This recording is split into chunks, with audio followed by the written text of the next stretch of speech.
Hello everyone and welcome to the video, and today we're going to be talking about Season 4 rank tips that will help you rank up faster and easier. So before I start the video, I do want to say that Season 4 is a lot different from the other seasons. Ranked Series 1 was played a lot different than Series 2 and Series 3. Ranked Series 1, everyone was still new, they didn't really know what they were doing, players were generally a little bit worse. Ranked Series 2 was completely busted, ruined by a glitch. A lot of players were displaced and put into divisions they didn't belong in, so it was inflated and it was very, very easy, fast-paced. Season 3, or Series 3 rather, is the first real series of Ranked, and that's why a lot of people are struggling. It's a lot harder. It's how Ranked is actually supposed to be played. It's being played much slower, much smarter, and overall, just players are surviving longer and playing it better. For example, last season, first circle would close and there'd be maybe 6 to 10 squads left. This season there's usually 10 to 15 squads left after first circle, at least for Predator games. So as you can see there, that's a pretty dramatic difference in terms of the way people are dying. Everyone's obviously dying a lot slower. I played in a game recently, I ended up dying, I don't know how it ended, but I think it was the 4th, maybe even 5th circle, and there were still 10 squads left. We ended up dying because there was just very overpopulated circle, and there was so many people that we couldn't even fight them all off. So that's one thing you want to keep in mind, and if you're running around trying to play it like you did last season, you're not going to have a very good time. I promise you didn't get worse at the game from last season to this season. The game is just played differently, and if you're running out very aggressive, unless you're going to one-clip literally everybody, you're going to get destroyed. It's not how the game's being played. Right now the meta is a lot of Gibraltar, a lot of Caustic and Wattson, as well as a Wraith to rotate them around, and sometimes a Pathfinder to hold high ground. So one thing you need to know is that a lot of people are also using guns like the Hemlock, the G7, and I've even seen longbow used. But they're using snipers. People are using snipers and they're holding high ground. It's something that is almost seen constantly throughout these high-level gameplays, and almost every single high-tier pred I play with is either like just sitting on high ground with the G7 Hemlock, or they're playing very slow and tactical. Some players, obviously the top 0.001%, are running around very aggressive, but they're amazing players, and they have good movements as well as good strategy, so they're able to live while doing it, so they're not punished as heavily. You, however, since you're on this video, are not top 0.01% and are not going to be able to get away with things like that. So you have to play a little bit smarter, a little bit more strategy based, and a little bit more around the legends you pick, which are very important this season. So, like I said before, good picks include Pathfinder, Wraith, Caustic, Wattson, Gibraltar. Two of the teams I really like running with are Caustic, Pathfinder, Wraith. Obviously I am Wraith, and also Wraith, Gibraltar, and Caustic. However, if you play Wraith, Gibraltar, Caustic, you will have to note that as Wraith, your main job is going to be rotating Caustic and Gibraltar around the map and past choke points, as well as keeping them safe at all times because they have terrible movement.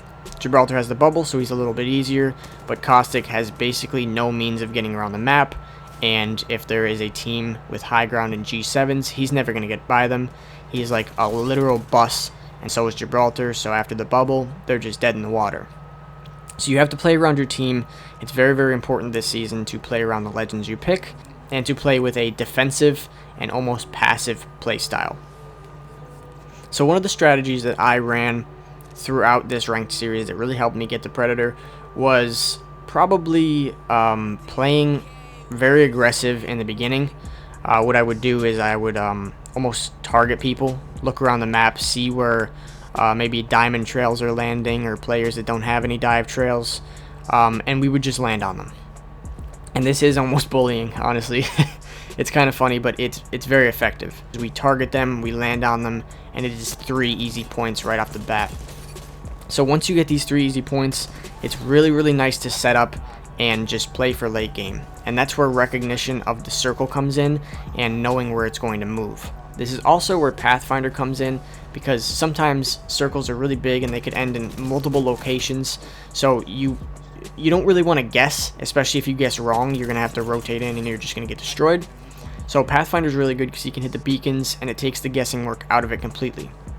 And once you have it set up, you can put the caustic traps down, caustic barrels, Wattson, whatever you want to do. Just caustic Wattson up the house, and you will most likely not get pushed. Sometimes you do, but for the most part, you should be able to hold them off unless the team is just significantly better than you and outplays you completely. But for the most part, this season is all about positioning and rotations. So what I mean by this is you definitely want to rotate early. Don't rotate late. This season I've rotated late, and it's terrible. You want to get to the prime position most of the time.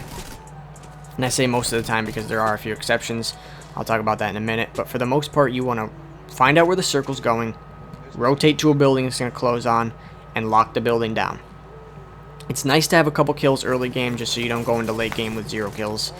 Because that can be frustrating. If you get a 3rd place with 1 kill, it's probably 0 points. Especially in Diamond, it's not even worth it. Even if it is points, it's like 6 maybe.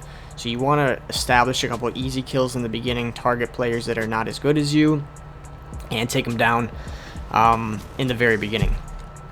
So what I was talking about before with the best positioning, this may sound a little weird, but the best positioning is not always the best positioning. And what I mean by this is sometimes in the game you might have a prime building. The circle's going to close on that building, you know it is, and you're just going to lock it down, and you think that that's fine. But sometimes it's not, because there will be a never-ending cycle of teams rotating onto you. I remember this one circle out towards it was out towards Lava City, and there was this one building that teams were trying to fight over, and we were going to take the building but decided against that idea and decided to take a building a little bit askew to that one, a little adjacent to it, just a little far off, a little bit outside of where the circle was going to be. But it ended up being a very, very good idea, because after about 2 minutes of sitting there, we looked over and that's the only way you should really lock down one of these prime spots, especially if there's a lot of locations where you could rotate to that building very easily, because if a team can rotate to you easily, they're going to. However, if you have a prime spot on really good high ground that you can only get to with Pathfinder, and your whole team has G7 hemlocks, you're probably fine. You can rotate there early. That's the best play. You want to rotate early, and then if anyone tries to contest you, they're going to get beamed.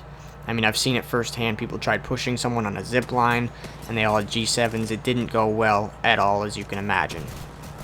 So the next thing I want to talk about is choosing your weapons.